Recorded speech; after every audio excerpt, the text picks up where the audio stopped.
বাংলাদেশ বিশ্বকাপে খেলবে না, তবুও দর্শক কি খেলা দেখা বন্ধ করবে?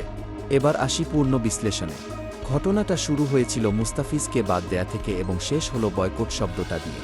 এর আগে এমনটা কখনো হয়নি যে বাংলাদেশ বিশ্বকাপে চান্স পাওয়ার পরেও বিশ্বকাপে খেলবে না। 18 কোটি বাংলাদেশের দর্শক বিশ্বকাপ এলেই চাতক পাখির মতো তাকিয়ে থাকে টিভির পর্দায়। একটা চার, একটা ছক্কা, একটা উইকেট কিংবা ক্যাচ মিচের পর টানটান উত্তেজনা, এসব কিছু থেকেই এবার বঞ্চিত হবে 18 কোটি বাঙালি। বাংলাদেশের মতো ক্রিকেট পাগল জাতি এই দুনিয়ায় আর কোথাও নাই। নাওয়া খাওয়া বাদ দিয়ে স্কুল কলেজ ফাঁকি দিয়ে টিভির পর্দায় একটানা 3 ঘণ্টা তাকিয়ে থাকা দর্শকগুলো এবার নিজের দেশের খেলা দেখতে পারবে না।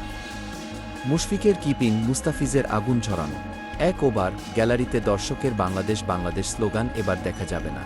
কিন্তু প্রশ্নটা আমার এখানে না, প্রশ্নটা এই ক্রিকেট পাগল দর্শক কি এবার বিশ্বকাপের খেলা বয়কট করবে? মতামতটা কমেন্টে আপনারা জানান। তবে আমার ধারণা অনুযায়ী বলছি, বাংলাদেশ বিশ্বকাপে না খেললেও দর্শকেরা খেলা দেখা বন্ধ করবে না। দিন শেষে অনেকেই টিভির পর্দায় চোখ ফেলবে।